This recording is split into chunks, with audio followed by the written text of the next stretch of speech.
PSC tips and ട്രിക്സിലേക്ക് ഏവർക്കും സ്വാഗതം. നമ്മൾ വീണ്ടും നമ്മുടെ PSC ടിപ്സ് ആൻഡ് ട്രിക്സിലൂടെ ക്ലാസ്സുകൾ സ്റ്റാർട്ട് ചെയ്തിരിക്കുകയാണ്. അപ്പോൾ ഇന്നത്തെ ക്ലാസ്സിൽ നമ്മൾ പഠിക്കാനായിട്ട് പോകുന്നത് കറണ്ട് അഫയേഴ്സ് ആണ്.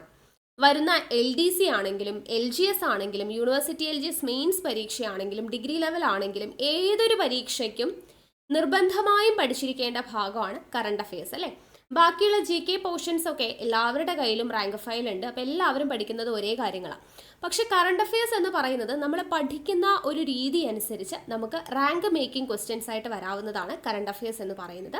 അപ്പോൾ അത്രത്തോളം ഇമ്പോർട്ടൻസ് കൊടുത്തിട്ട് നിങ്ങൾ കറണ്ട് അഫയേഴ്സ് പഠിക്കുക, ദിവസവും പഠിക്കാനായിട്ട് ശ്രമിക്കുക കറണ്ട് അഫയേഴ്സിൻ്റെ ചോദ്യങ്ങൾ. ഓക്കെ, അപ്പോൾ നമ്മൾ നമ്മുടെ ചാനലിലൂടെ നിങ്ങൾക്ക് കറണ്ട് അഫയേഴ്സിൻ്റെ ക്ലാസ് തരുന്നതായിരിക്കും. അപ്പോൾ ഞാൻ എടുക്കുന്ന ഓരോ സബ്ജക്റ്റും ഞാൻ പറഞ്ഞിട്ടുണ്ട്, ക്ലാസ് തുടങ്ങുന്നതിന് മുൻപ് ഒരു നോട്ട്ബുക്കും പെന്നും കയ്യിൽ വെച്ചിട്ട് വേണം നിങ്ങൾ ഇരിക്കാൻ വേണ്ടിയിട്ട്. നോട്ട്സ് തയ്യാറാക്കിയിട്ട് തന്നെ പഠിക്കണം, കറക്റ്റായിട്ട് റിവിഷൻ ചെയ്യുകയും വേണം. ഞാൻ പറഞ്ഞിരുന്നു, കഴിഞ്ഞ ദിവസം നമ്മൾ ലൈവ് പോയിട്ടുണ്ടായിരുന്നല്ലോ നമ്മുടെ ചാനലിലൂടെ എങ്ങനെയാണ് ക്ലാസ്സുകൾ തരുന്നത് എന്ന് പറഞ്ഞിട്ട് അല്ലേ. പുതിയ നോട്ടിഫിക്കേഷൻസ് ഏതൊക്കെയാണ്, 2024 പരീക്ഷകൾ ഏതൊക്കെയാണ് എന്ന് തുടങ്ങി നമ്മുടെ ചാനലിൽ എങ്ങനെയാണ് ക്ലാസ്സുകൾ നൽകുന്നത്, ഏത് രീതിയിലാണ് പഠിച്ചു പോകുന്നത് എന്നതിനെ ബേസ് ചെയ്തിട്ടുള്ള ക്ലാസ്സുകൾ കാര്യങ്ങളെല്ലാം നമ്മൾ പറഞ്ഞിട്ടുണ്ടായിരുന്നു ലൈവിലൂടെ. അപ്പോൾ രാത്രി 8 മണിക്ക് എന്നും നമുക്ക് ലൈവ് ക്ലാസ് ഉണ്ടായിരിക്കും, അല്ലാത്ത ക്ലാസ്സുകൾ നമ്മൾ റെക്കോർഡായിട്ടും നിങ്ങൾക്ക് തരുന്നതായിരിക്കും.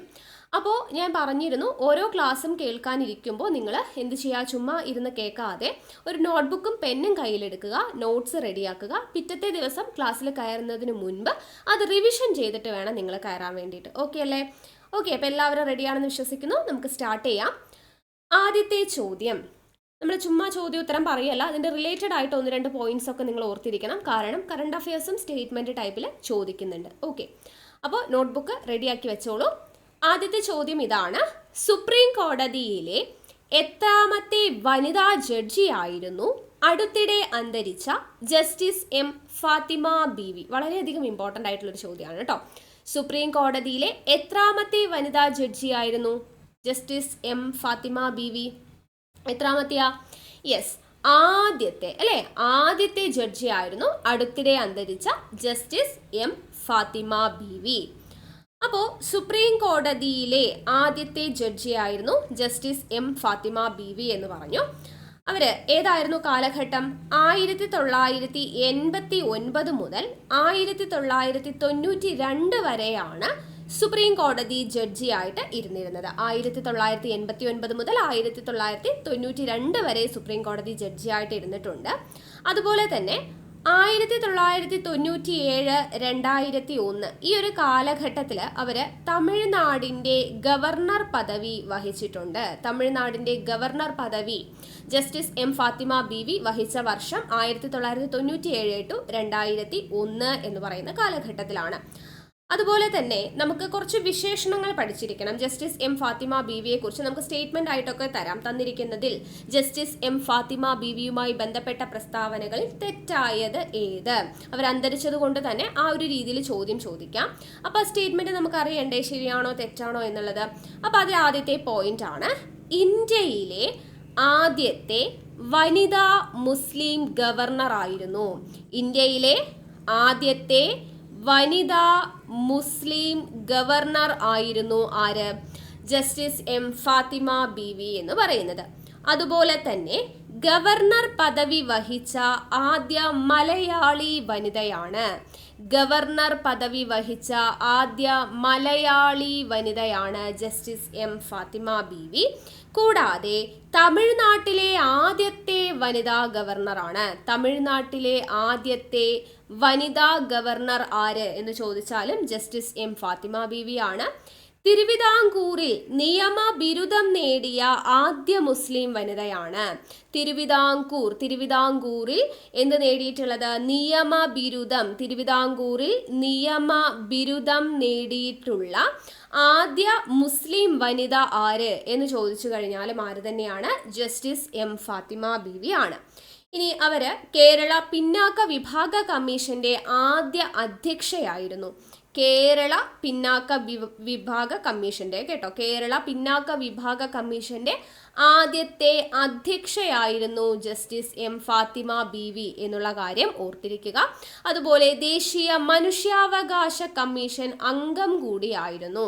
ദേശീയ മനുഷ്യാവകാശ കമ്മീഷൻ അംഗം കൂടിയായിരുന്നു justice M Fathima Beevi. Okay, ഇനി ഏറ്റവും ഇമ്പോർട്ടൻ്റ് ആയിട്ടുള്ളൊരു പോയിന്റ് ആണ് ജീവചരിത്രം. ജസ്റ്റിസ് എം ഫാത്തിമ ബീവിയുടെ ജീവചരിത്രമാണ് നീതിയുടെ ധീരസഞ്ചാരം. നീതിയുടെ ധീരസഞ്ചാരം എന്ന് പറയുന്നത് ജീവചരിത്രമാണ് ജസ്റ്റിസ് എം ഫാത്തിമ ബീവിയുടെ. ഇത് എഴുതിയത് ആരാണ്? KT അഷറഫ് ആണ് കേട്ടോ. KT അഷറഫ് ആണ് ഈ നീതിയുടെ ധീരസഞ്ചാരം എന്ന് പറയുന്ന ജസ്റ്റിസ് എം ഫാത്തിമ ബീവിയുടെ ജീവചരിത്രം എഴുതിയിരിക്കുന്നത്. ഇത്രയും പോയിന്റ്സ് ഇമ്പോർട്ടൻ്റ് ആണ് ജസ്റ്റിസ് എം ഫാത്തിമ ബീവിയുമായി ബന്ധപ്പെടുത്തിയിട്ട് അറിഞ്ഞിരിക്കണം. ഓക്കെ അല്ലേ? അടുത്ത ചോദ്യം, ഇന്ത്യൻ വനിതാ ക്രിക്കറ്റ് ടീമിൻ്റെ A ടീമിൻ്റെ കേട്ടോ, A ടീമിൻ്റെ ക്യാപ്റ്റനായ മലയാളി ആരാണ്? ഇന്ത്യൻ വനിതാ ക്രിക്കറ്റ് A ടീമിൻ്റെ ക്യാപ്റ്റനായ മലയാളി ആരാണ്? മിന്നുമണി. ആരാണ്? മിന്നുമണി. ഇമ്പോർട്ടൻ്റ് ആയിട്ടുള്ള ചോദ്യമാണ്. നമ്മൾ വളരെ പ്രധാനപ്പെട്ട ചോദിക്കാൻ സാധ്യതയുള്ള ചോദ്യങ്ങൾ മാത്രമായിട്ട് സെലക്ട് ചെയ്തിരിക്കുകയാണ്. അപ്പോൾ ഇന്ത്യൻ വനിതാ ക്രിക്കറ്റ് A ടീമിൻ്റെ ക്യാപ്റ്റനായ മലയാളി ആരാണ്? മിന്നുമണിയാണ്. മിന്നുമണി. അപ്പോൾ അന്താരാഷ്ട്ര ക്രിക്കറ്റിൽ ഇന്ത്യൻ ടീമിൻ്റെ നായക പദവിയിലെത്തുന്ന ആദ്യത്തെ മലയാളി വനിതാ താരമാണ് മിന്നുമണി. മിന്നുമണി മാനന്തവാടി സ്വദേശിയാണ്. ഓക്കെ, മാനന്തവാടി സ്വദേശിയാണ്. അന്താരാഷ്ട്ര ക്രിക്കറ്റിൽ ഇന്ത്യൻ ടീമിൻ്റെ നായക പദവിയിലെത്തുന്ന ആദ്യത്തെ മലയാളി വനിതാ താരം ആരാണ് എന്ന് ചോദിച്ചെങ്കിൽ ആരാണ്? അത് മിന്നുമണിയാണ് എന്നത് ഓർത്തിരിക്കുക. ഓക്കെ, ക്ലിയർ അല്ലേ? അടുത്ത ചോദ്യം, സംസ്ഥാന സർക്കാർ അടുത്തിടെ കലാരൂപമായി അംഗീകരിച്ച അനുകരണ കല ഏത്? സംസ്ഥാന സർക്കാർ അടുത്തിടെ കലാരൂപമായിട്ട് അംഗീകരിച്ച അനുകരണ കലയാണ് മിമിക്രി. മിമിക്രി എന്നത് മുൻപ് കലാരൂപങ്ങളിൽ ഉൾപ്പെടുന്നതായിരുന്നില്ല അല്ലെ? അപ്പൊ മിമിക്രി എന്നതിന് കലാരൂപം എന്ന് പറയുന്ന പദവി അല്ലെങ്കിൽ കലാരൂപമായിട്ട് അംഗീകരിച്ച ഒരു അനുകരണ കലയാണ് ഏത്? മിമിക്രി എന്ന് പറയുന്നത്. അപ്പൊ കേരള സംഗീത നാടക അക്കാദമിയുടെ പട്ടികയിൽ മിമിക്രിയെ ഉൾപ്പെടുത്തിക്കൊണ്ട് നിയമാവലിയിൽ വരുത്തിയ ഭേദഗതിയിലൂടെയാണ് സർക്കാർ ഇതിന് അംഗീകാരം നൽകിയിരിക്കുന്നത്. അപ്പോൾ ആ നിയമാവലിയിൽ മിമിക്രിയെ എങ്ങനെയാണ് നിർവചിച്ചിരിക്കുന്നത് എന്ന് ചിലപ്പോൾ ചോദിക്കാം. നിയമാവലിയിൽ മിമിക്രിയെ നിർവചിച്ചിരിക്കുന്നത് ഇങ്ങനെയാണ്: വിനോദത്തിനായി ആരെയെങ്കിലുമോ എന്തിനെയെങ്കിലുമോ അനുകരിക്കാനുള്ള കഴിവ്. എന്താണ്? വിനോദത്തിനായി ആരെയെങ്കിലുമോ എന്തിനെയെങ്കിലുമോ അനുകരിക്കാനുള്ള കഴിവാണ് മിമിക്രി എന്നതാണ് നിയമാവലിയിൽ വിശേഷിപ്പിച്ചിരിക്കുന്നത് കേട്ടോ. അപ്പൊ സംസ്ഥാന സർക്കാർ അടുത്തിടെ കലാരൂപമായി അംഗീകരിച്ച അനുകരണ കല ഏതാണ്?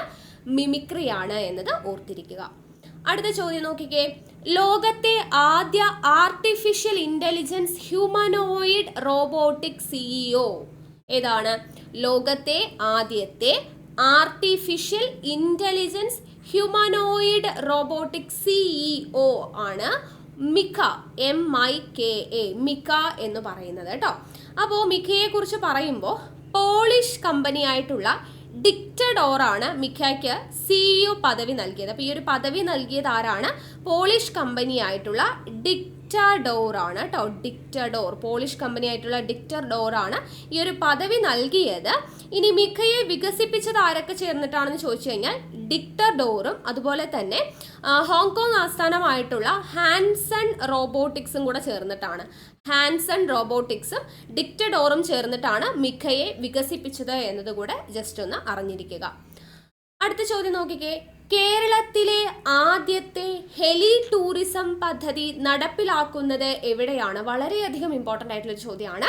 കേരളത്തിലെ ആദ്യത്തെ ഹെലി ടൂറിസം പദ്ധതി എവിടെയാണ് നടപ്പിലാക്കുന്നത്? കൊച്ചി. എൻ്റെ കൂടെ തന്നെ പറയാം കേട്ടോ, അപ്പം തന്നെ പഠിക്കാൻ വേണ്ടി പറ്റും.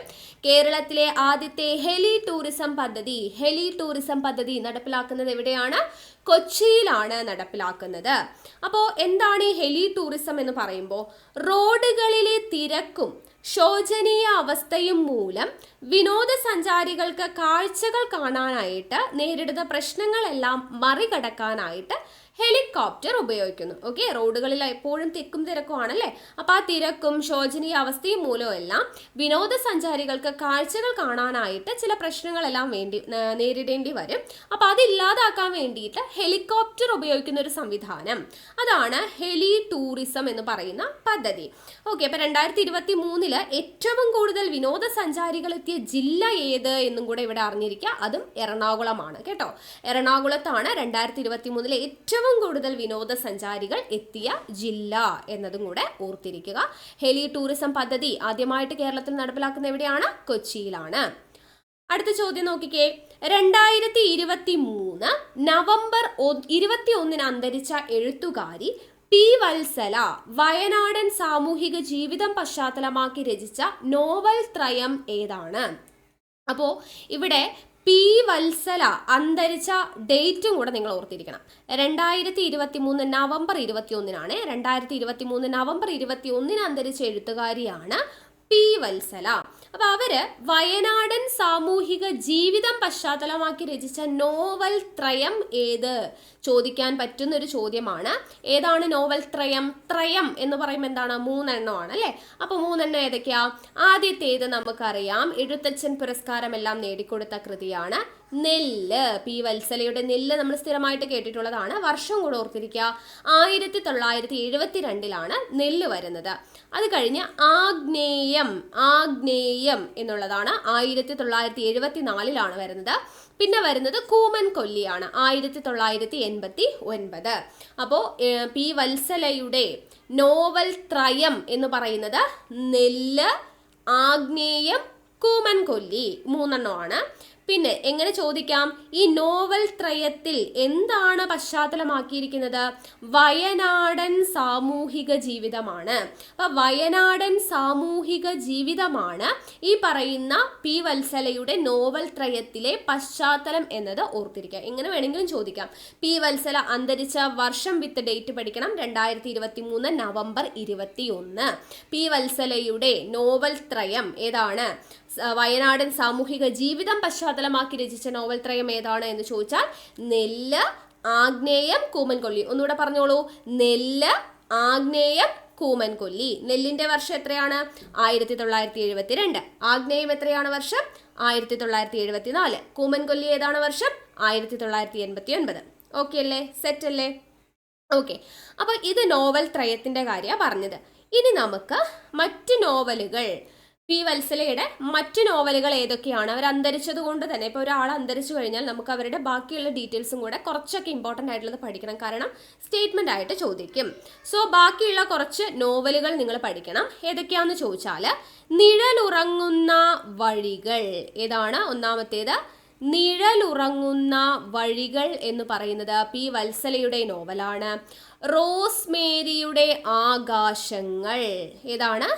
റോസ്മേരിയുടെ ആകാശങ്ങൾ നോട്ട് ചെയ്ത് വെച്ചേക്കണം കേട്ടോ. റോസ്മേരിയുടെ ആകാശങ്ങൾ. ആരും മരിക്കുന്നില്ല, ഗൗതമൻ,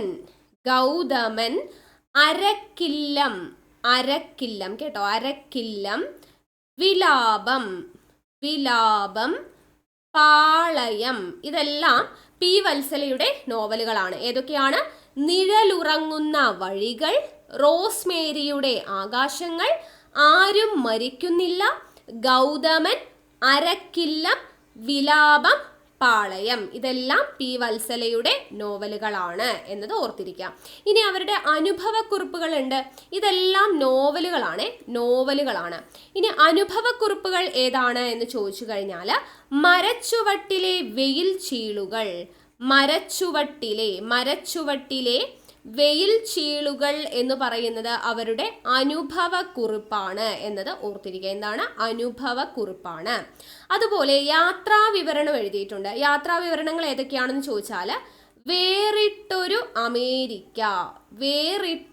അമേരിക്ക എന്നത്, അതുപോലെ ഗാലറി, വേറിട്ടൊരു അമേരിക്ക, ഗാലറി എന്നിവയെല്ലാം പി വത്സലയുടെ എന്താണ്? യാത്രാ വിവരണങ്ങളാണ്. മരച്ചുവട്ടിലെ വെയിൽച്ചീളുകൾ അനുഭവക്കുറിപ്പാണ്.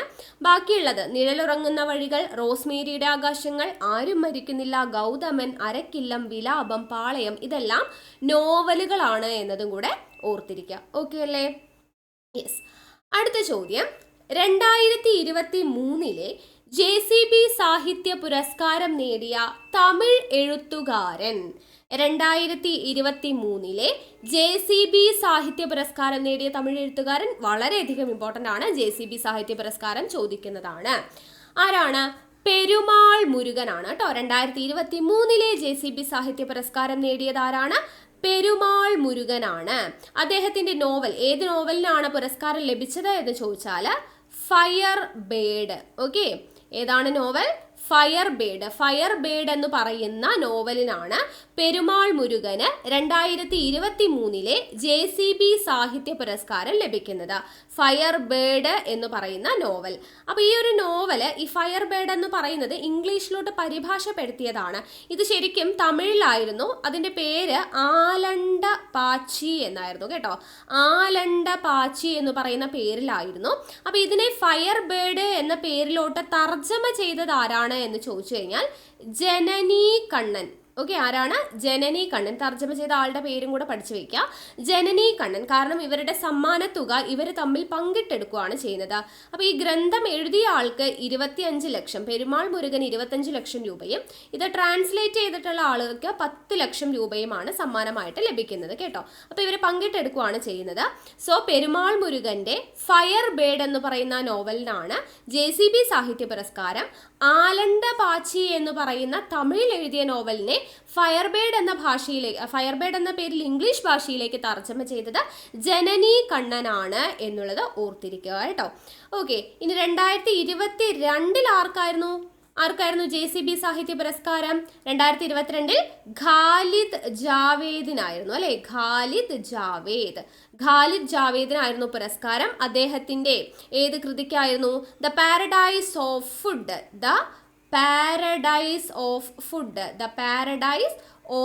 ഫുഡ് എന്ന് പറയുന്ന കൃതിക്കായിരുന്നു. അതാരായിരുന്നു ട്രാൻസ്ലേറ്റ് ചെയ്തത്? ബാരൻ ഫറൂഖി ആയിരുന്നു ഇത് ട്രാൻസ്ലേറ്റ് ചെയ്തിട്ടുണ്ടായിരുന്നത്. ഇത്രയും കാര്യങ്ങൾ അറിഞ്ഞിരിക്കുക കേട്ടോ. അടുത്ത ചോദ്യം, മഹാത്മാഗാന്ധി ഗ്രാമീണ തൊഴിലുറപ്പ് പദ്ധതിയുടെ സോഷ്യൽ ഓഡിറ്റിംഗിൽ ഇന്ത്യയിൽ ഒന്നാമതെത്തിയ സംസ്ഥാനം ഏതാണ്? ഇമ്പോർട്ടൻ്റ് ആയിട്ടുള്ള ഒരു ചോദ്യമാണ്. മഹാത്മാഗാന്ധി ഗ്രാമീണ തൊഴിലുറപ്പ് പദ്ധതിയുടെ സോഷ്യൽ ഓഡിറ്റിംഗിൽ ഇന്ത്യയിൽ ഒന്നാമതെത്തിയ സംസ്ഥാനം ഏതാണ്? ഉത്തരം കേരളമാണ്. കേരളം. അപ്പോൾ മഹാത്മാഗാന്ധി ഗ്രാമീണ തൊഴിലുറപ്പ് പദ്ധതിയുടെ സോഷ്യൽ ഓഡിറ്റിംഗിൽ ഇന്ത്യയിൽ ഒന്നാമതെത്തിയ സംസ്ഥാനമാണ് കേരളം. അപ്പോൾ ഇവിടെ സ്ഥാനം നിർണ്ണയിക്കുന്നത് ഭൗതിക പുരോഗതി നോക്കിയിട്ടാണ്. അപ്പോൾ കേരളം എത്രത്തോളം ഭൗതിക പുരോഗതി നേടിയിട്ടുണ്ട്? 99.5% ഭൗതിക പുരോഗതി നേടിയിട്ടുണ്ട്. അതുകൊണ്ടാണ് ഒന്നാം സ്ഥാനം എത്തിയത്. രണ്ടാം സ്ഥാനത്ത് നിൽക്കുന്നത് ആരാണ് എന്ന് ചോദിച്ചു കഴിഞ്ഞാൽ ഒഡീഷയാണ് കേട്ടോ. രണ്ടാം സ്ഥാനത്ത് ഒഡീഷയാണ്. 64.8% ഭൗതിക പുരോഗതി നേടി. മൂന്നാം സ്ഥാനത്ത് എത്തിയിട്ടുള്ളത് ബീഹാർ ആണ്. മൂന്നാം സ്ഥാനം ബീഹാറിനാണ്. 62.6% ഭൗതിക പുരോഗതി നേടിയിട്ടുള്ളത് എന്നുള്ളത് ഓർത്തിരിക്കുക. ഓക്കെ, അടുത്ത ചോദ്യം, പ്രധാനമന്ത്രിയുടെ സുരക്ഷാ ചുമതല വഹിക്കുന്ന സ്പെഷ്യൽ പ്രൊട്ടക്ഷൻ ഗ്രൂപ്പിന്റെ ഡയറക്ടറായി നിയമിക്കപ്പെട്ടത് ആരാണ്? സ്പെഷ്യൽ പ്രൊട്ടക്ഷൻ ഗ്രൂപ്പ് SPGയുടെ ഡയറക്ടറായിട്ട് നിയമിക്കപ്പെട്ടത് ആരാണ് എന്ന് ചോദിച്ചു കഴിഞ്ഞാൽ അലോക് ശർമ്മയാണ്. ആരാണ്? അലോക് ശർമ്മ. അപ്പോൾ മുൻപ് ആരായിരുന്നു? അലോക് ശർമ്മയ്ക്ക് മുൻപ് അരുൺ കുമാർ സിൻഹയായിരുന്നു. അദ്ദേഹം പദവിയിലിരിക്കെ അന്തരിച്ചു. അദ്ദേഹത്തിന്റെ പിൻഗാമിയായിട്ട് വന്ന ആളാണ് അലോക് ശർമ്മ. അദ്ദേഹം UP സ്വദേശിയാണ് കേട്ടോ. അലോക് ശർമ്മ UP സ്വദേശിയാണ് എന്നത് ഓർത്തിരിക്കുക. മുൻപ് ആരായിരുന്നു? അരുൺ കുമാർ സിൻഹയായിരുന്നു. അടുത്തത്, Indian institute of spices research IISR Kozhikode വികസിപ്പിച്ച അത്യുൽപാദന ശേഷിയുള്ള കുരുമുളക് ഏതാണ്? ഇമ്പോർട്ടൻ്റ് ആണ്. Indian institute of spices research Kozhikode വികസിപ്പിച്ച, ഇത് തന്നെ ഒരു ചോദ്യമാണ്. ഇത് നമ്മളോട് സ്ഥിരം ചോദിക്കുന്നതാണ്. Indian institute of spices research സ്ഥിതി ചെയ്യുന്നത് എവിടെയാണ്? കോഴിക്കോടാണ്. അപ്പോൾ നമ്മൾ എങ്ങനെയാണ് അത് ഓർത്തിരിക്കുന്നത്? ഇന്ത്യൻ ഇൻസ്റ്റിറ്റ്യൂട്ട് ഓഫ് സ്പൈസസ് ആണല്ലേ. അപ്പോൾ ഈ സ്പൈസസ് ഒക്കെ നമ്മൾ എവിടെ ഇടും? നമ്മുടെ കോഴിക്കറിയിൽ ഇടും എന്നുള്ള രീതിയിലൊക്കെ ഓർത്താൽ മതി. അപ്പോൾ സ്പൈസസ് റിസർച്ച് ഇൻസ്റ്റിറ്റ്യൂട്ട് കോഴിക്കോടാണ് എന്നുള്ളത് ഓർത്തിരിക്കുക. അവിടെ വികസിപ്പിച്ച അത്യുൽപാദന ശേഷിയുള്ള കുരുമുളകാണ് ചന്ദ്ര എന്ന് പറയുന്നത് കേട്ടോ. ചന്ദ്ര എന്ന് പറയുന്നത് ഇമ്പോർട്ടൻ്റ് ആണ്, ഓർത്തിരിക്കണം. അടുത്ത ചോദ്യം നോക്കിക്കേ, ഇന്ത്യയിലെ ആദ്യത്തെ സാഹിത്യ നഗരമായി പ്രഖ്യാപിക്കപ്പെട്ടത് വളരെയധികം ഇമ്പോർട്ടൻ്റ് ആണ്. സിറ്റി ഓഫ് ലിറ്ററേച്ചർ ആയിട്ട് പ്രഖ്യാപിക്കപ്പെട്ടത് ഇന്ത്യയിലെ ആദ്യത്തെ ആയതുകൊണ്ട് തന്നെ വളരെയധികം ഇമ്പോർട്ടൻ്റ് ആണ്. ഇന്ത്യയിലെ ആദ്യത്തെ സാഹിത്യ നഗരമായിട്ട് പ്രഖ്യാപിക്കപ്പെട്ടത് കോഴിക്കോടാണ്. കോഴിക്കോട്. അപ്പോൾ യുനെസ്കോയുടെ ക്രിയേറ്റീവ് സിറ്റീസ് നെറ്റ്വർക്കിൽ കോഴിക്കോട് ഉൾപ്പെടെ എത്ര നഗരങ്ങളാണ്? 55 നഗരങ്ങളാണ് പുതുതായിട്ട് സ്ഥാനം പിടിച്ചിട്ടുള്ളത്. അതുപോലെ ഇന്ത്യയിൽ നിന്നും ഇടം നേടിയ മറ്റൊരു നഗരം എന്ന് പറയുന്നത് ഗ്വാളിയോർ ആണ് കേട്ടോ. ഗ്വാളിയോർ എങ്ങനെയാണ് അറിയപ്പെടുന്നത്? സംഗീത നഗര പദവി ലഭിച്ചിട്ടുണ്ട് അല്ലെ. സംഗീത നഗര പദവി ലഭിച്ചിട്ടുള്ള ഗ്വാളിയോർ ആണ് ഇന്ത്യയിൽ നിന്നും ഇടം നേടിയിട്ടുള്ള മറ്റൊരു നഗരം എന്ന് പറയുന്നത്. അതും കൂടെ ഓർത്തിരിക്കുക കേട്ടോ. അടുത്ത ചോദ്യം, അടുത്തിടെ പ്രസിദ്ധീകരിച്ച ISRO ചെയർമാൻ എസ് സോമനാഥിന്റെ ആത്മകഥ വളരെയധികം ഇമ്പോർട്ടൻ്റ് ആണ്. കാരണം നമുക്കറിയാം ചന്ദ്രയാൻ 3 അല്ലെ വിജയകരമായിട്ടുണ്ട്. അപ്പോൾ ആ സമയത്തെ ISRO ചെയർമാൻ ആയിരുന്നു എസ് സോമനാഥ്. അതുകൊണ്ട് തന്നെ അദ്ദേഹവുമായി ബന്ധപ്പെട്ട ചോദ്യം നമുക്ക് ചോദിക്കും. ഓക്കെ, അപ്പോൾ എസ് സോമനാഥിന്റെ ആത്മകഥ ഏത് എന്നുള്ളതാണ്. ഏതാണ് ആത്മകഥ? ഒരുപാട് വിവാദങ്ങളൊക്കെ വന്നിട്ടുള്ള ഒരു ആത്മകഥയാണ്. നിലാവ് കുടിച്ച സിംഹങ്ങൾ. എന്താണ് ആത്മകഥയുടെ പേര്? നിലാവ് കുടിച്ച സിംഹങ്ങൾ. പക്ഷെ അത് പ്രസിദ്ധീകരിച്ചു എങ്കിലും വിവാദത്തെ തുടർന്ന് എന്തു ചെയ്തു? വിപണിയിൽ നിന്നും പിൻവലിക്കുകയുണ്ടായി. നിലാവ് കുടിച്ച സിംഹങ്ങൾ ആരുടേതാണ്? എസ് സോമനാഥിന്റെ ആത്മകഥയാണ് എന്നത് അറിഞ്ഞിരിക്കുക. അടുത്ത ചോദ്യം, മികച്ച ഫുട്ബോൾ താരത്തിനുള്ള 2023 ബാലൻഡിയോർ പുരസ്കാരം നേടിയത് ആരാണ്? 2023 ബാലൻഡിയോർ പുരസ്കാരം ലഭിച്ച ഫുട്ബോൾ താരം ആരാണ്? യെസ്, ലയണൽ മെസ്സി ആണ് അല്ലേ. ലയണൽ മെസ്സി, അർജന്റീനയുടെ ലയണൽ മെസ്സിയാണ് പുരുഷ വിഭാഗം ബാലൻഡിയോർ പുരസ്കാരം, മികച്ച ഫുട്ബോൾ താരത്തിനുള്ള ബാലൻഡിയോർ പുരസ്കാരം 2023 നേടിയിട്ടുള്ളത്. ഇനി മികച്ച ഫുട്ബോൾ താരത്തിനുള്ള വനിതാ താരത്തിനുള്ള പുരസ്കാരം, വനിതാ താരം ആര് എന്ന് ചോദിച്ചു കഴിഞ്ഞാൽ ആരാണ്? സ്പെയിനിന്റെ എയ്റ്റാന ബോൺമാട്ടി ആണ് കേട്ടോ. എയ്റ്റാന ബോൺമാട്ടി. എയ്റ്റാന ബോൺമാട്ടി എവിടുത്തുകാരാണ്? സ്പെയിൻ ആണ് കേട്ടോ. സ്പെയിൻകാരിയാണ്. എയ്റ്റാന ബോൺമാട്ടിയാണ് മികച്ച ഫുട്ബോൾ താരത്തിനുള്ള ബാലൻഡിയോർ പുരസ്കാരം നേടിയ വനിത എന്ന് പറയുന്നത്. വനിതാ താരത്തിനുള്ള പുരസ്കാരം സ്പെയിനിന്റെ എയ്റ്റാന ബോൺമാട്ടിയാണ് നേടിയത്. അടുത്ത ചോദ്യം, ഔദ്യോഗിക വൃക്ഷം, ജീവി, പക്ഷി, ചെടി തുടങ്ങിയവ പ്രഖ്യാപിച്ച കേരളത്തിലെ ജില്ലാ പഞ്ചായത്ത് ഏതാണ്? ഔദ്യോഗിക വൃക്ഷം ആദ്യമായിട്ടാണ് ഇങ്ങനെ ഒരു ജില്ലാ പഞ്ചായത്തിന് ഔദ്യോഗിക വൃക്ഷവും ഔദ്യോഗിക ജീവിയും ഔദ്യോഗിക പക്ഷിയും ഔദ്യോഗിക ചെടിയെല്ലാം പ്രഖ്യാപിക്കുന്നത് ആദ്യമായിട്ടാണ് കേരളത്തിൽ പ്രഖ്യാപിക്കുന്നത്. സോ അതുകൊണ്ട് തന്നെ ഇമ്പോർട്ടൻ്റ് ആണ്. ഏത് ജില്ലയാണ്? കാസർഗോഡാണ് കേട്ടോ. കാസർഗോഡ്. അപ്പോൾ അവിടുത്തെ ഔദ്യോഗിക വൃക്ഷവും ജീവിയൊക്കെ ഏതാണെന്ന് നമുക്ക് അറിയണ്ടേ. ഔദ്യോഗിക വൃക്ഷം, കാസർഗോഡിന്റെ ഔദ്യോഗിക വൃക്ഷം എന്ന് പറയുന്നത് ഈ കാസർഗോഡ് എന്ന പേരിൽ തന്നെയുണ്ട്. കാരണം എന്താണ്? കാസർഗോഡ് എന്നല്ലേ പറഞ്ഞിരിക്കുന്നത്. കാസർഗോഡിലെ കാസറ എന്ന് പറഞ്ഞാൽ കാഞ്ഞിരം എന്നാണ് അർത്ഥം. കാസറ പറഞ്ഞാൽ കാഞ്ഞിരമാണ്. സോ ആ ഒരു പേരിൽ നിന്നാണ് കാസർഗോഡ് എന്ന് പറയുന്ന ഒരു സ്ഥലപ്പേരുണ്ടായത്. അതുകൊണ്ട് തന്നെ അവയുടെ ഔദ്യോഗിക വൃക്ഷം, കാസർഗോഡിന്റെ ഔദ്യോഗിക വൃക്ഷം എന്താണ്? കാഞ്ഞിരമാണ്. ഓക്കെ, കാസർഗോഡിന്റെ ഔദ്യോഗിക വൃക്ഷം എന്താണ്? കാഞ്ഞിരം. ഇനി ഔദ്യോഗിക ജീവി എന്ന് പറയുന്നത് ഒരു ആമയാണ്. പാലപ്പൂവൻ ആമയാണ് ഔദ്യോഗിക ജീവി. ഇനി പക്ഷി എന്ന് പറയുന്നത് വെള്ളവയറൻ കടൽപ്പരുന്താണ് കേട്ടോ. വെള്ളവയറൻ കടൽപ്പരുന്താണ് പക്ഷി, ഔദ്യോഗിക പക്ഷി. ചെടി ഏതാന്ന് ചോദിച്ചാൽ പെരിയ പോളിത്താളിയാണ്. എന്താണ്? പെരിയ പോളിത്താളിയാണ് ഔദ്യോഗിക ചെടി എന്ന് പറയുന്നത് കേട്ടോ. അപ്പോൾ കാസർഗോഡ് ഇമ്പോർട്ടൻ്റ് ആണ്. കേരളത്തിലെ ജില്ലാ പഞ്ചായത്ത് ഔദ്യോഗിക വൃക്ഷം, ജീവി, പക്ഷി തുടങ്ങിയവ, ചെടി തുടങ്ങിയവ പ്രഖ്യാപിച്ച കേരളത്തിലെ ആദ്യത്തെ ജില്ലാ പഞ്ചായത്താണ് കാസർഗോഡ്. അപ്പോൾ രാജ്യത്ത് തന്നെ ആദ്യമായിട്ടാണ് ഇങ്ങനെ ജില്ലാ തലത്തിൽ ഇത്തരത്തിലുള്ള ഒരു പ്രഖ്യാപനം നടക്കുന്നത് എന്നതുകൂടെ ഓർത്തിരിക്കുക. അടുത്ത ചോദ്യം, സൈബർ കുറ്റകൃത്യങ്ങൾ തടയുന്നതിനായി CBI രാജ്യവ്യാപകമായി നടത്തിയ പരിശോധനയുടെ പേരെന്താണ്? സൈബർ കുറ്റകൃത്യങ്ങൾ തടയുന്നതിനായിട്ട് CBI രാജ്യവ്യാപകമായി നടത്തിയ പരിശോധനയുടെ പേരാണ് ഓപ്പറേഷൻ ചക്ര 2 എന്ന് പറയുന്നത്. ഓപ്പറേഷൻ ചക്ര 2 ഇമ്പോർട്ടൻ്റ് ആണ്. ഓപ്പറേഷൻ ചക്ര 2 എന്ന് പറയുന്നത് എന്താണ്? സൈബർ കുറ്റകൃത്യങ്ങൾ തടയുന്നതിന് വേണ്ടിയിട്ട് CBI രാജ്യവ്യാപകമായി നടത്തിയ പരിശോധനയാണ് ഓപ്പറേഷൻ ചക്ര 2. അടുത്തതും ഒരു പദ്ധതിയാണ് കെടാവിളക്ക്. എന്താണ് കെടാവിളക്ക് എന്ന് പറയുന്നത്? 1 മുതൽ 8ാം ക്ലാസ് വരെയുള്ള OBC വിദ്യാർത്ഥികൾക്കായിട്ട് സംസ്ഥാന സർക്കാർ ആരംഭിച്ച സ്കോളർഷിപ്പ് പദ്ധതിയാണ് കെടാവിളക്ക്. നമുക്ക് ഇങ്ങനെയുള്ള പദ്ധതികളെല്ലാം സ്ഥിരമായിട്ട് ചോദിക്കുന്നതാണ്. സോ നോട്ട് ചെയ്ത് വെച്ചേക്കുക. 1 മുതൽ 8ാം ക്ലാസ് വരെയുള്ള OBC വിദ്യാർത്ഥികൾക്കായിട്ട് സംസ്ഥാന സർക്കാർ ആരംഭിച്ച സ്കോളർഷിപ്പ് പദ്ധതിയാണ് ഏത്? കെടാവിളക്ക് എന്ന് പറയുന്നത്. പ്രതിവർഷം 1500 രൂപ വീതമാണ് ഇവർക്ക് നൽകുന്നത് എന്നതും കൂടെ ജസ്റ്റ് ഒന്ന് ഓർത്തിരിക്കുക. അടുത്ത ചോദ്യം, ഇന്ത്യയുടെ മുഖ്യ വിവരാവകാശ കമ്മീഷണറായി ചുമതലയേറ്റത് ആരാണ്? ഇന്ത്യയുടെ മുഖ്യ വിവരാവകാശ കമ്മീഷണറായിട്ട് ചുമതലയേറ്റത് ഹീരാലാൽ സമാരിയാണ്. ഹീരാലാൽ സമാരിയ. അപ്പോൾ അദ്ദേഹത്തിന് ഒരു പ്രത്യേകതയുണ്ട്. ഈ പദവിയിലെത്തുന്ന മുഖ്യ വിവരാവകാശ കമ്മീഷണർ എന്ന് പറയുന്ന പദവിയിലെത്തുന്ന ആദ്യത്തെ ദളിത് വിഭാഗക്കാരനാണ് ഹീരാലാൽ സമാരിയ. അതുകൊണ്ട് തന്നെ വളരെയധികം ഇമ്പോർട്ടൻ്റ് ആണ്. അപ്പോൾ യശ്വർദ്ധൻ കുമാർ സിൻഹ, YK സിൻഹ വിരമിച്ച ഒഴിവിലേക്കാണ് ഹീരാലാൽ സമാരിയയുടെ നിയമനം എന്ന് പറയുന്നത്.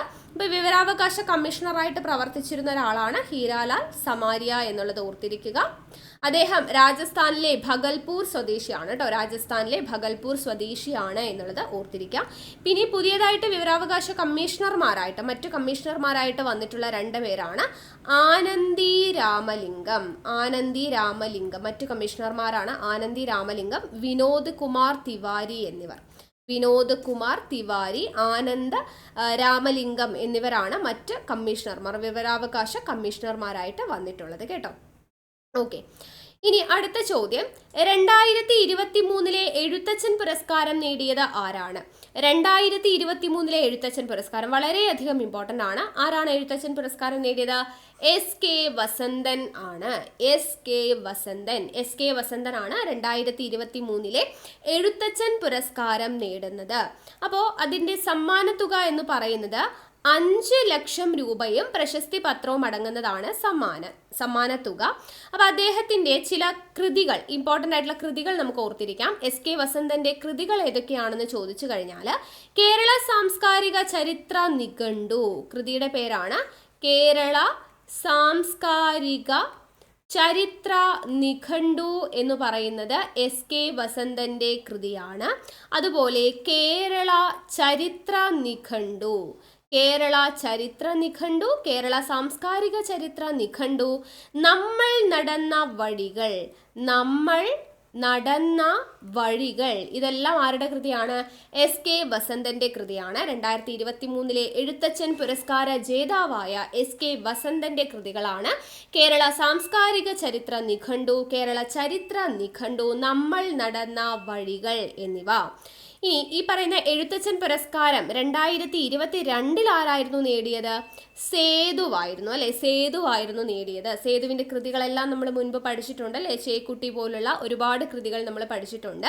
പാണ്ഡവപുരം, അടയാളങ്ങൾ, അങ്ങനെ ഒരുപാട് കൃതികൾ നമ്മൾ പഠിച്ചിട്ടുണ്ട്. സേതുവിൻ്റേത് 2022 നേടിയത് അദ്ദേഹമാണ്. 2021 നേടിയത് ആരായിരുന്നു? P വത്സലയായിരുന്നു നേടിയിട്ടുണ്ടായിരുന്നത്. ആദ്യമായിട്ട് എഴുത്തച്ഛൻ പുരസ്കാരം നേടിയത് ആരായിരുന്നു? ശൂരനാട് കുഞ്ഞൻപിള്ളയായിരുന്നു. വർഷം 1993. ഇതെല്ലാം നമുക്ക് സ്റ്റേറ്റ്മെന്റ് ആയിട്ട് വരാവുന്നതാണ്. താഴെ തന്നിരിക്കുന്നവയിൽ എഴുത്തച്ഛൻ പുരസ്കാരവുമായി ബന്ധപ്പെട്ട് തെറ്റായ പ്രസ്താവന ഏത് എന്നും പറഞ്ഞ് 2023 എഴുത്തച്ഛൻ പുരസ്കാര ജേതാവ് സേതു എന്നും പറഞ്ഞു കൊടുത്താൽ നമുക്ക് മനസ്സിലാവും അത് തെറ്റാണ്. കാരണം 2023 ലഭിച്ചത് SK വസന്തനാണ്. ഓക്കെ, അപ്പം അങ്ങനെയൊക്കെ ചോദിക്കാം. അപ്പം ഇതെല്ലാം ഓർത്തിരിക്കുക. ആദ്യമായിട്ട് എഴുത്തച്ഛൻ പുരസ്കാരം ലഭിച്ചത് ശൂരനാട് കുഞ്ഞൻപിള്ള 1993. 2021 P Vatsala, 2022 Sethu, 2023 SK Vasanthan. ഓർത്തിരിക്കണേ. അടുത്തത് വളരെയധികം ഇമ്പോർട്ടൻ്റ് ആണ്. വിവിധ മേഖലകളിൽ സമൂഹത്തിന് സമഗ്ര സംഭാവനകൾ നൽകിയ വ്യക്തികൾക്ക് സംസ്ഥാന സർക്കാർ നൽകുന്ന കേരള പുരസ്കാരം 2023 ലഭിച്ചത് ആർക്കൊക്കെയാണ്? 2022 ലഭിച്ചിട്ടുള്ളത് നമ്മൾ മുൻപ് പഠിച്ചിട്ടുണ്ട്. ഇപ്പോൾ 2023 പ്രഖ്യാപിച്ചിട്ടുണ്ട്. ആർക്കൊക്കെയാണ് ലഭിച്ചിട്ടുള്ളത്? കേരള ജ്യോതി പുരസ്കാരം ലഭിച്ചത് ആർക്കാണ്? ടി പത്മനാഭനാണ് കേട്ടോ. ടി പത്മനാഭനാണ് കേരള ജ്യോതി പുരസ്കാരം ലഭിച്ചത്. കേരള ജ്യോതി പുരസ്കാരം ആർക്കാണ് ലഭിച്ചത്? ടി പത്മനാഭനാണ് ലഭിച്ചത് എന്നുള്ളത് ഓർത്തിരിക്കുക. ഇനി കേരള പ്രഭ പുരസ്കാരം 2 പേർക്കാണ് ലഭിച്ചത്. ഒന്ന് ജസ്റ്റിസ് എം ഫാത്തിമ ബീവി, നമ്മൾ നേരത്തെ പഠിച്ചു അല്ലേ, അവരുടെ ജീവചരിത്രം എന്തായിരുന്നു? നീതിയുടെ ധീരസഞ്ചാരം പഠിച്ചില്ലേ? അപ്പൊ എം ഫാത്തിമ ബീവിക്കാണ് കേരള പ്രഭ പുരസ്കാരം ലഭിച്ചത്. സാമൂഹിക സേവനം, സിവിൽ സർവീസ് വിഭാഗം. രണ്ടാമത് ലഭിച്ചത് സൂര്യ കൃഷ്ണമൂർത്തിക്കാണ്, കലാവിഭാഗത്തിലാണ് കേട്ടോ. അപ്പൊ 2 പേർക്ക് കേരള പ്രഭ ലഭിച്ചു. ഫാത്തിമ ബീവിക്കും സൂര്യ കൃഷ്ണമൂർത്തിക്കുമാണ് കേരള പ്രഭ ലഭിച്ചത്. 2 പേർക്ക്. കേരള ശ്രീ ലഭിച്ചത് 5 പേർക്കാണ്. ആർക്കൊക്കെയാ? ഒന്നാമത് പുനലൂർ സോമരാജൻ, സാമൂഹിക സേവനം. 2 ഡോക്ടർ VP ഗംഗാധരൻ, ആരോഗ്യം. 3 രവി DC, വ്യവസായം വാണിജ്യം. 4 KM Chandrasekhar, civil service. 5 Ramesh Narayanan, സംഗീതം. അപ്പൊ കേരള ജ്യോതി പുരസ്കാരം ആർക്കാണ് ലഭിച്ചത്? കൂടെ പറഞ്ഞേ, ടി പത്മനാഭൻ. കേരള പ്രഭ എത്ര പേർക്ക് ലഭിച്ചു? 2 പേർക്ക് ലഭിച്ചു. ആർക്കൊക്കെയാ? ജസ്റ്റിസ് എം ഫാത്തിമ ബീവിക്കും സൂര്യ കൃഷ്ണമൂർത്തിക്കും. കേരള ശ്രീ എത്ര പേർക്ക് ലഭിച്ചു? 5 പേർക്ക് ലഭിച്ചു. 1 Punalur Somarajan, 2 doctor VP Gangadharan, 3 Ravi DC, വ്യവസായം വാണിജ്യം. പിന്നെ 4 KM Chandrasekhar, civil service. 5 Ramesh Narayanan, സംഗീതം. ഇത്രയും പേർക്കാണ് ലഭിച്ചത് കേരള പുരസ്കാരം 2023. അടുത്ത ചോദ്യം, 37ാമത് ദേശീയ ഗെയിംസിന് വേദിയായ സംസ്ഥാനം ഏതാണ്? ഗോവയാണ്. ഇമ്പോർട്ടൻ്റ് ആണ്. 37ാമത് ദേശീയ ഗെയിംസിന് വേദിയായ സംസ്ഥാനം ഗോവയാണ്. അപ്പോൾ എപ്പോഴൊക്കെയാണ് ദേശീയ ഗെയിംസ് നടന്നത്? ഏതാണ് ഡേറ്റ് എന്ന് ചോദിച്ചു കഴിഞ്ഞാൽ 2023 ഒക്ടോബർ 25 മുതൽ നവംബർ 9 വരെയാണ് 37ാമത് ദേശീയ ഗെയിംസ് ഗോവയിൽ വെച്ച് നടക്കുന്നത്. ഗോവയിലെ 5 നഗരങ്ങളിലായിട്ടാണ് നടന്നത്. ഒന്നാമത്തെ നഗരം പനാജി, രണ്ടാമത്തെ നഗരം മപ്സ, മൂന്നാമത്തെ നഗരം മഗ്ഗാവ്, നാലാമത്തെ നഗരം വാസ്കോ, 5ാമത്തെ നഗരം പോണ്ട എന്നിങ്ങനെ 5 നഗരങ്ങളിലായിട്ടാണ് നടന്നത്. പനാജി, മപ്സ, മഗ്ഗാവ്, വാസ്കോ, പോണ്ട എന്നിങ്ങനെ 5 നഗരങ്ങളിലായിട്ടാണ് 37ാമത് ദേശീയ ഗെയിംസ് നടന്നത്. കേരളത്തിൽ 10,000-ഓളം കായിക താരങ്ങൾ പങ്കെടുത്തിട്ടുണ്ടായിരുന്നു. അതിൽ കേരളത്തിൽ നിന്നും പങ്കെടുത്തവരുടെ എണ്ണം എന്ന് പറയുന്നത് 496 പേരാണ് പങ്കെടുത്തത്. കേരളത്തിൽ നിന്നും എത്ര പേർ പങ്കെടുത്തു? 496 പേർ പങ്കെടുത്തു. അതിൽ 1ാം സ്ഥാനം ലഭിച്ചത് ദേശീയ ഗെയിംസ് 37ാമത് ദേശീയ ഗെയിംസിൽ 1ാം സ്ഥാനം ലഭിച്ചത് ആർക്കാണ് എന്ന് ചോദിച്ചു കഴിഞ്ഞാൽ ആർക്കാണ്? മഹാരാഷ്ട്രയ്ക്കാണ് കേട്ടോ. മഹാരാഷ്ട്രയാണ് 1ാം സ്ഥാനം. മഹാരാഷ്ട്രയ്ക്ക് എത്ര മെഡലുകളാണ്? 228 മെഡലുകൾ നേടി. മഹാരാഷ്ട്ര 228 മെഡലുകൾ നേടി. 80 ഗോൾഡാണ് നേടിയത്. പിന്നെ 69 സിൽവർ നേടി. പിന്നെ 79 വെങ്കലം, ബ്രോൺസ് നേടി കേട്ടോ. അപ്പോൾ 80 ഗോൾഡ്, 69 സിൽവർ, 79 വെങ്കലം. 80 ഗോൾഡ്, 69 സിൽവർ, 79 വെങ്കലം. ഓക്കെ, അപ്പോൾ അത്രയും നേടിയിട്ട് 228 മെഡലുകൾ നേടി മഹാരാഷ്ട്രയാണ് 1ാം സ്ഥാനത്ത് നിൽക്കുന്നത്. ഇനി 2ാം സ്ഥാനത്ത് നിൽക്കുന്നത് ആരാന്ന് ചോദിച്ചു കഴിഞ്ഞാൽ സർവീസസ് ആണ് കേട്ടോ. 2ാം സ്ഥാനത്ത് നിൽക്കുന്നത് സർവീസസ് ആണ്. അതിൻ്റെയും കൂടെ നിങ്ങൾ മെഡൽ ഒന്ന് ഓർത്തിരിക്കുക. 126 മെഡലുകളാണ് സർവീസസ് നേടിയത്. അതിൽ 66 ഗോൾഡ് നേടിയിട്ടുണ്ട്, 27 സിൽവർ നേടിയിട്ടുണ്ട്, 33 വെങ്കലം നേടിയിട്ടുണ്ട് കേട്ടോ. 3ാം സ്ഥാനത്ത് വന്നത് ഹരിയാനയാണ്. 3ാം സ്ഥാനം ഹരിയാന. അപ്പോൾ 37ാമത് ദേശീയ ഗെയിംസിൽ 1ാം സ്ഥാനം മഹാരാഷ്ട്ര, 2ാം സ്ഥാനം സർവീസസ്, 3ാം സ്ഥാനം ലഭിച്ചത് ഹരിയാന എന്നുള്ളത് ഓർത്തിരിക്കുക. കേരളത്തിന്റെ സ്ഥാനം എത്രയായിരുന്നു? 5ാം സ്ഥാനമായിരുന്നു. 5ാം സ്ഥാനത്തായിരുന്നു നമ്മുടെ കേരളം ഉണ്ടായിരുന്നത്.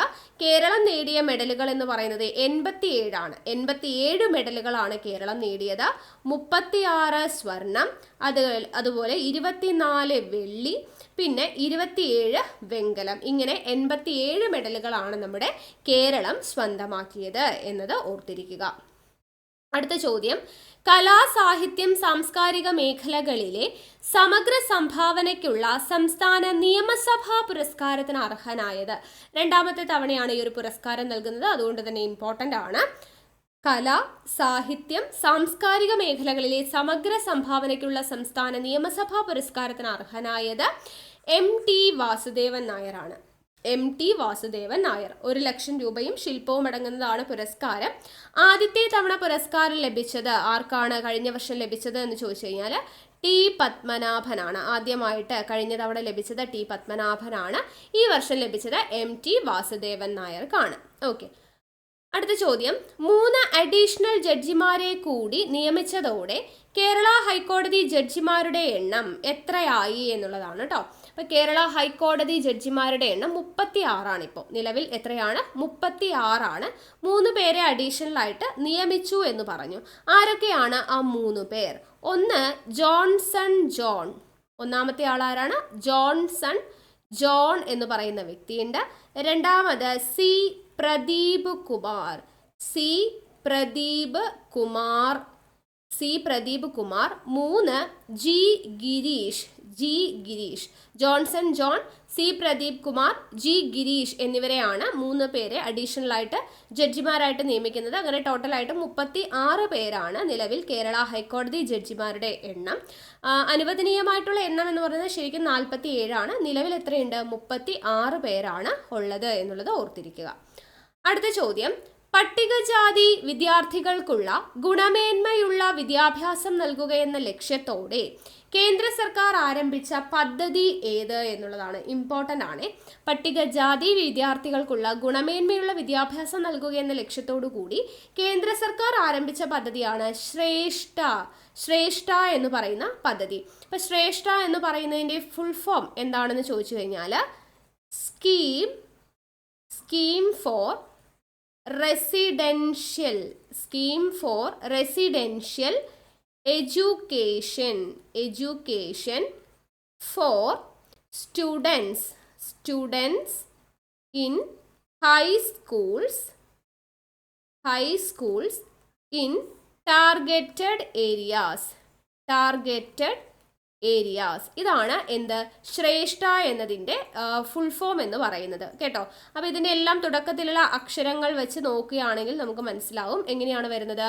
സ്കീം ഫോർ എന്ന് പറയുമ്പോൾ S, റെസിഡൻഷ്യലിലെ R, പിന്നെ എഡ്യൂക്കേഷൻ എന്ന് പറയുന്നതിൽ E വരുന്നുണ്ട്, പിന്നെ ഇവിടെ S വരുന്നുണ്ട്, ഇവിടെ H വരുന്നുണ്ട്, T വരുന്നുണ്ട്, A വരുന്നുണ്ട്. ഇതാണ് ശ്രേഷ്ഠ എന്ന് പറയുന്നത്. ഇവിടെ SH എടുക്കുന്നുണ്ട് കേട്ടോ. സ്കീം എന്ന് പറയുന്നതിൽ എസും എച്ചും ആണ് എടുക്കുന്നത്.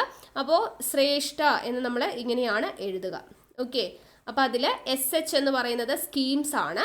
പിന്നെ ഫോർ റെസിഡൻഷ്യൽ എന്ന് പറയുന്നതിന് R, E എന്ന് പറഞ്ഞാൽ എഡ്യൂക്കേഷൻ, S എന്ന് പറഞ്ഞാൽ സ്റ്റുഡൻസ്, H എന്ന് പറഞ്ഞാൽ ഹൈസ്കൂൾസ്, T എന്ന് പറഞ്ഞാൽ ടാർഗറ്റഡ്, A എന്ന് പറഞ്ഞാൽ ഏരിയാസ്. അതാണ് ശ്രേഷ്ഠ എന്ന് അതുകൊണ്ട് ഉദ്ദേശിക്കുന്നത് കേട്ടോ. അപ്പോൾ പട്ടികജാതി വിദ്യാർത്ഥികൾക്കുള്ള ഗുണമേന്മയുള്ള വിദ്യാഭ്യാസം നൽകുക എന്ന ലക്ഷ്യത്തോടു കൂടി കേന്ദ്ര സർക്കാർ ആരംഭിച്ച പദ്ധതിയാണ് ശ്രേഷ്ഠ എന്ന് പറയുന്ന പദ്ധതി. അടുത്ത ചോദ്യം, ഇന്ത്യയിൽ ദേശീയ പോലീസ് ദിനമായിട്ട് ആചരിക്കുന്നത് എന്നാണ്. ഒക്ടോബർ 21 കേട്ടോ. ഒക്ടോബർ 21 എന്തുകൊണ്ട് ആ ദിവസം ആചരിക്കുന്നു എന്ന് ചോദിച്ചു കഴിഞ്ഞാൽ 1959 ഒക്ടോബർ 21 ലഡാക്കിലെ അക്സായി ചിൻ, അതായത് ഹോട്ട് സ്പ്രിങ്സിൽ ചൈനീസ് പട്ടാളവുമായുള്ള ഏറ്റുമുട്ടലിൽ ഒരു 10 CRPF ഭടന്മാർ വീരമൃത്യു വരിച്ചിട്ടുണ്ടായിരുന്നു. അപ്പോൾ അവരുടെ ഓർമ്മയ്ക്കായിട്ടാണ് എപ്പോൾ മുതൽ 1960 മുതലാണ് ഒക്ടോബർ 21 എന്തായിട്ട് ആചരിക്കുന്നത്? പോലീസ് ദിനമായിട്ട് ആചരിക്കുന്നത്. 1960 മുതൽ ഒക്ടോബർ 21 പോലീസ് ദിനമായിട്ട് ആചരിക്കുന്നുണ്ട്. അടുത്ത ചോദ്യം, അടുത്തിടെ അറബിക്കടലിലും ബംഗാൾ ഉൾക്കടലിലും രൂപം കൊണ്ട ചുഴലിക്കാറ്റുകളുടെ പേരാണ് ചോദിച്ചിരിക്കുന്നത്. അറബിക്കടലിലും ബംഗാൾ ഉൾക്കടലിലും രൂപം കൊണ്ടിട്ടുള്ള ചുഴലിക്കാറ്റുകൾ അപ്പോൾ ഒന്ന് തേജ് അറബിക്കടലിൽ രൂപം കൊണ്ടതാണ്, ബംഗാൾ ഉൾക്കടലിൽ രൂപം കൊണ്ടതാണ് ഹമൂൺ എന്ന് പറയുന്നത്. ഹമൂൺ. അപ്പൊ തേജ് അറബിക്കടലിൽ രൂപം കൊണ്ട ചുഴലിക്കാറ്റ് ഏതാന്ന് ചോദിച്ചു കഴിഞ്ഞാൽ അത് തേജാണ്. ബംഗാൾ ഉൾക്കടലിൽ രൂപം കൊണ്ടിട്ടുള്ളത് ഏതാന്ന് ചോദിച്ചു കഴിഞ്ഞാൽ അത് ഹമൂൺ ആണ് എന്നുള്ളത് ഓർത്തിരിക്കാം. ഈ തേജ് എന്ന് പറയുന്നതിന്, അറബിക്കടലിൽ രൂപം കൊണ്ട തേജ് എന്ന് പറയുന്ന ചുഴലിക്കാറ്റിന് പേര് നൽകിയ രാജ്യം ഏത് ചോദിക്കാറുണ്ട്. ഇന്ത്യയാണ് തേജ് എന്ന് പറയുന്ന പേര് നൽകിയത്. ഈ ഹമൂൺ എന്ന് പറയുന്ന ബംഗാൾ ഉൾക്കടലിൽ രൂപം കൊണ്ട ഹമൂൺ ചുഴലിക്കാറ്റിന് ആ പേര് നിർദ്ദേശിച്ചത് ആരാണ്? ഇറാനാണ് കേട്ടോ. അപ്പൊ തേജ് എന്ന് പറയുന്ന അറബിക്കടലിൽ വീശിയിട്ടുള്ള ചുഴലിക്കാറ്റിന് രൂപം കൊണ്ടിട്ടുള്ള ചുഴലിക്കാറ്റിന് പേര് നൽകിയത് ഇന്ത്യയാണ്. ബംഗാൾ ഉൾക്കടലിൽ രൂപം കൊണ്ട ഹമൂൺ ചുഴലിക്കാറ്റിന് പേര് നിർദ്ദേശിച്ചത് ഇറാനാണ് എന്നതും ഓർത്തിരിക്കുക. അടുത്ത ചോദ്യം, സംസ്ഥാന തദ്ദേശ സ്വയംഭരണ സ്ഥാപനങ്ങളിലെ സേവനങ്ങൾ പ്രത്യേക മൊബൈൽ ആപ്ലിക്കേഷൻ വഴി നൽകുന്ന പദ്ധതി ഏതാണ്? കെ സ്മാർട്ട് പദ്ധതിയാണ് കേട്ടോ. കെ സ്മാർട്ട് സംസ്ഥാനത്തെ തദ്ദേശ സ്വയംഭരണ സ്ഥാപനങ്ങളിലെ സേവനങ്ങൾ പ്രത്യേക മൊബൈൽ ആപ്ലിക്കേഷൻ വഴി നൽകുന്ന പദ്ധതിയാണ് കെ സ്മാർട്ട് എന്ന് പറയുന്നത്. അപ്പൊ കെ സ്മാർട്ട് എന്ന് പറയുന്നതിന്റെ പൂർണ്ണ രൂപം എന്താണ്? Kerala solution for management and administrative reformation and transformation ഇതാണ് കെ സ്മാർട്ട് കേട്ടോ. Kerala solution for management and administrative reformation and transformation, അതാണ് കെ സ്മാർട്ട്. SMART സ്മാർട്ട് കണ്ടോ. കെ സ്മാർട്ട് എന്ന് പറയുന്നത് Kerala solution for management and administrative reformation and transformation എന്ന് പറയുന്നതാണ് K സ്മാർട്ടിന്റെ പൂർണ്ണ രൂപങ്ങൾ. ഇനി തുടക്കത്തിൽ നഗരസഭകളിലെയും കോർപ്പറേഷനുകളിലെയും സേവനങ്ങൾ ലഭ്യമാകുന്ന ഒരു സംവിധാനമാണ് കെ സ്മാർട്ട് എന്ന് പറയുന്നത്. ഓക്കെ അല്ലേ? അപ്പോൾ ഇത്രയുമാണ് നമ്മുടെ ഇന്നത്തെ കറണ്ട് അഫയേഴ്സിൻ്റെ ക്ലാസ് എന്ന് പറയുന്നത്. ഓക്കെ, അപ്പോൾ മാക്സിമം ക്വസ്റ്റ്യൻസ് ഞാൻ ഉൾപ്പെടുത്തുന്നതാണ് ഓരോ വീഡിയോയിലും. അപ്പോൾ പറയുന്ന പോലെ നിങ്ങൾ നോട്ട്ബുക്കും പെന്നും വെച്ച് എഴുതിയിട്ട് വേണം പഠിക്കാനായിട്ട്. നാളത്തെ ക്ലാസ്സിൽ വരുമ്പോൾ ഇത് പഠിച്ചത് റിവൈസ് ചെയ്തിട്ട് വേണം വരാൻ വേണ്ടിയിട്ട്. കേട്ടല്ലോ, റിവിഷൻ എന്ന് പറയുന്നതാണ് നമ്മളെ പെർഫെക്റ്റ് ആക്കിയിട്ട് മാറ്റുന്നത്. അപ്പോൾ നല്ല രീതിയിൽ തന്നെ എടുക്കുന്ന ക്ലാസ്സുകളെല്ലാം നോട്ട്സ് എഴുതുക, പഠിക്കുക, റിവിഷൻ ചെയ്യുക. ഓക്കെ, അപ്പോൾ അടുത്ത ക്ലാസ്സുമായിട്ട് നമുക്ക് വീണ്ടും കാണാം. താങ്ക്